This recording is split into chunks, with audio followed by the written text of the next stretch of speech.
అనుకున్నదే జరిగింది. జగన్ కంచుకోట కూలిపోయింది. వైసీపీకి దిమ్మ తిరిగి బొమ్మ కనపడింది.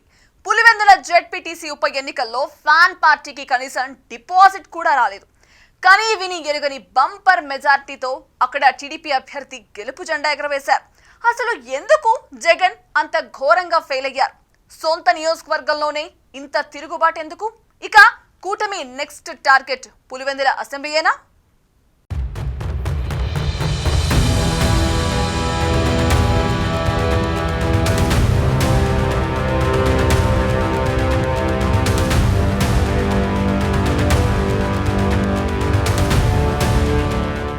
గత కొద్ది రోజులుగా పులివెందుల జెడ్పీటీసీ ఉప ఎన్నికల ఫలితాల కోసం రెండు తెలుగు రాష్ట్రాల ప్రజలు ఎంత ఆసక్తిగా ఎదురుచూశారో ప్రత్యేకించి చెప్పక్కర్లేదు. అనుకున్నట్లే అక్కడ వైసీపీ ఘోరంగా ఓడిపోయింది. పులివెందుల కోటలో 3 దశాబ్దాల తర్వాత టీడీపీ చరిత్రాత్మక విజయాన్ని సాధించింది. వైఎస్ కుటుంబానికి కంచుకోటగా మారిన ఈ నియోజకవర్గంలో పసుపు జెండా ఎగరవేయడం టీడీపీ కార్యకర్తలు, నాయకులకు రాష్ట్ర వ్యాప్తంగా ఆనందాన్ని కలిగించింది.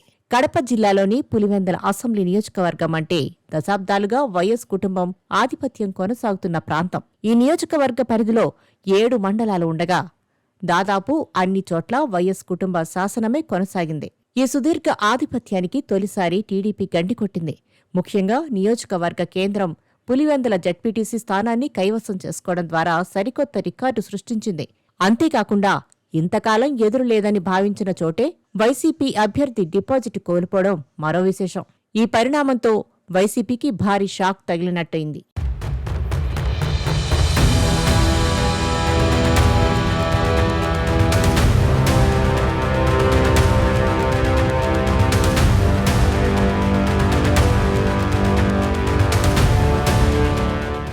తమ పరాజయంపై వైసీపీ మాత్రం ఉప ఎన్నిక సరైన రీతిలో జరగలేదని, అసలు ఇది ఎన్నికే కాదని ఆరోపణలు చేస్తోంది. అయినప్పటికీ అధికారిక రికార్డులో టీడీపీ విజయం శాశ్వతంగా నమోదవుతుందని రాజకీయ విశ్లేషకులు చెబుతున్నారు. ఈ విజయంతో పులివెందుల కోటలో కొత్త రాజకీయ సమీకరణాలు ఏర్పడే అవకాశం ఉందని పరిశీలకులు భావిస్తున్నారు. పులివెందుల అసెంబ్లీ నియోజకవర్గం రాజకీయ చరిత్రను పరిశీలిస్తే ఇది ఎప్పటినుంచో ఒకే పార్టీ ఆధిపత్యాన్ని నిలబెట్టుకున్న ప్రదేశంగా కనిపిస్తోంది. 1955లో ఈ నియోజకవర్గం ఏర్పడినప్పటి నుంచి 2011 వరకు జరిగిన ఎన్నికల్లో ఒక్కసారి మినహా మిగిలిన అన్నిసార్లు కాంగ్రెస్ అభ్యర్థులే ఎమ్మెల్యేలుగా గెలుపొందారు. 1962లో మాత్రమే ఒకసారి స్వతంత్ర అభ్యర్థి విజయం సాధించారు. 2011లో వైసీపీ ఆవిర్భావం తర్వాత ఈ నియోజకవర్గం పూర్తిగా ఆ పార్టీ కంచుకోటగా మారింది. ఆ తరువాత జరిగిన 3 ఎన్నికల్లోనూ వైసీపీ విజయబావుట ఎగురవేసి తన ఆధిపత్యాన్ని మరింత బలపరిచింది. మరోవైపు 1983లో తెలుగుదేశం పార్టీ ఆవిర్భవించినప్పటి నుంచి పులివెందులలో ఆ పార్టీకి ఎప్పుడూ విజయం వరించలేదు. రాష్ట్రంలో అధికారంలోకి వచ్చిన సందర్భాల్లో టీడీపీ పలుచోట్ల గెలిచినా పులివెందుల నియోజకవర్గంలో మాత్రం ఖాతా తెరవలేకపోయింది. మండల వ్యవస్థ ఆవిర్భవించినప్పటి నుంచి పులివెందుల నియోజకవర్గంలో టీడీపీ పెద్దగా ప్రభావం చూపలేకపోయింది. 1995లో ఒకసారి మాత్రమే పులివెందుల జెడ్పీటీసీ స్థానాన్ని గెలుచుకోవడం ఆ పార్టీకి సాధ్యమైంది. ఆ తరువాత జరిగిన 2001, 2006, 2014, 2021 ఎన్నికల్లో మాత్రం పులివెందుల ఏకగ్రీవం అవుతూ వచ్చింది. ప్రత్యేకంగా 2021లో వైసీపీ పులివెందుల స్థానాన్ని ఏకగ్రీవంగా గెలుచుకుంది. అయితే ఆ సమయంలో జెడ్పీటీసీగా విజయం సాధించిన మహేశ్వర్రెడ్డి మరణంతో తాజాగా ఉప ఎన్నిక నిర్వహించే పరిస్థితి వచ్చింది. ఈ ఉప ఎన్నికలోనే పులివెందుల కోటలో రాజకీయ సమీకరణాలు మారి టీడీపీ చారిత్రాత్మక విజయాన్ని సాధించే దారిని సుగమం చేశాయి. సహకరించిన నా కూటమి నాయకులకు, నా వెంట నడిచిన నా కార్యకర్తలకు, నా కుటుంబ సభ్యులకు అందరికీ ధన్యవాదములు. నేను ఇప్పుడు నేను క్యాన్వాస్ స్టార్ట్ చేసిన తర్వాత పల్లెల్లోకి వెళ్తూ ఉంటే పల్లెల్లో చాలా ప్రజాదరణ బాగా వచ్చిందనమాట. ఎందువల్ల అంటే మేము పెట్టిన సంక్షేమ పథకాల వల్ల కావచ్చు, ప్లస్ ఎర్రబల్లి చెరువుకు నీళ్లు రప్పిస్తున్నాం కదండి, వాటి వల్ల ప్రజలు కూడా వాళ్ళు అసలు మమ్మల్ని చాలా రిసీవ్ చేసుకోవడము, మా వెంట నడవడము, మాకైతే చాలా మద్దతు ఇచ్చారండి. ప్రజాదరణ మాకు బాగా ఉన్నది.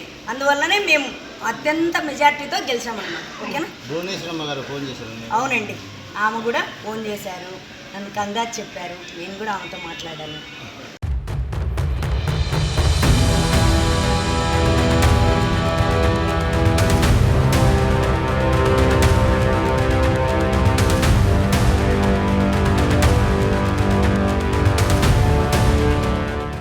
పులివెందుల రాజకీయ చరిత్రలో 1978 సంవత్సరం ఒక కీలక మలుపు తిప్పింది. ఆ సంవత్సరం మాజీ ముఖ్యమంత్రి వైఎస్ రాజశేఖర రెడ్డి తొలిసారిగా ఎమ్మెల్యేగా గెలిచి ఈ నియోజకవర్గంలో వైఎస్ కుటుంబ ఆధిపత్యానికి నాంది పలికారు. ఆ తరువాత దాదాపు 45 సంవత్సరాలుగా ప్రత్యర్థులు మారినా, ప్రజాభావజాలం మారినా వైఎస్ కుటుంబ సభ్యుల విజయాన్ని ఎవరూ ఆపలేకపోయారు. స్థానిక సంస్థల ఎన్నికల్లో కూడా ఇదే ధోరణి కొనసాగింది. కానీ తాజాగా జరిగిన జెడ్పీటీసీ ఉప ఎన్నికలో ఈ చరిత్రకు మొదటిసారి బ్రేక్ పడింది. టీడీపీ వైఎస్ కుటుంబం జయత్రయాత్రను అడ్డుకుని పులివెందులలో గణనీయమైన రాజకీయ విజయాన్ని సాధించింది. ఈ ఎన్నికల్లో 8,000 ఓట్ల పోలైన జెడ్పీటీసీ స్థానంలో వైసీపీ కనీసం 1,000 ఓట్లు కూడా సాధించలేకపోవడం రాజకీయ వర్గాల్లో చర్చనీయాంశమైంది. అయితే స్థానికేతరులు ఓట్లు వేశారని, ఇది ఎన్నికే కాదని వైసీపీ ఆరోపణలు చేస్తూ ఎదురుదాడి చేసింది. అయినప్పటికీ ఏకపక్ష ఫలితాన్ని సాధించడం ద్వారా టీడీపీ రాజకీయంగా సక్సెస్ అయిందని విశ్లేషకులు భావిస్తున్నారు.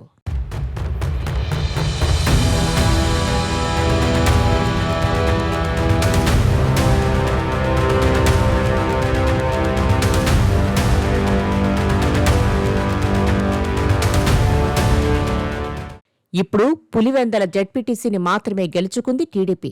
వచ్చే అసెంబ్లీ ఎన్నికల్లో పులివెందులలో జగన్ను ఓడించడమే ఇకపై టీడీపీ టార్గెట్ కావచ్చు. ఆ దిశగా ప్రణాళికలు రూపొందించే అవకాశముందని అంటున్నారు. పులివెందులలో వైసీపీ పరిస్థితి గతంలో మాదిరిగా లేదన్నది పరిశీలకుల మాట. ఇప్పటికే కడప జిల్లాలో వైసీపీ పట్టు కోల్పోయింది. మెజారిటీ అసెంబ్లీ సీట్లు కూటమి గెలుచుకుంది. కడప అసెంబ్లీ కూడా వైసీపీ కోల్పోయింది. ఇన్నాళ్లు పులివెందులలో వైఎస్ కుటుంబం ఆధిపత్యం కొనసాగగా ఇప్పుడు తాజా ఓటమి వైసీపీకి కోలుకోలేని దెబ్బే.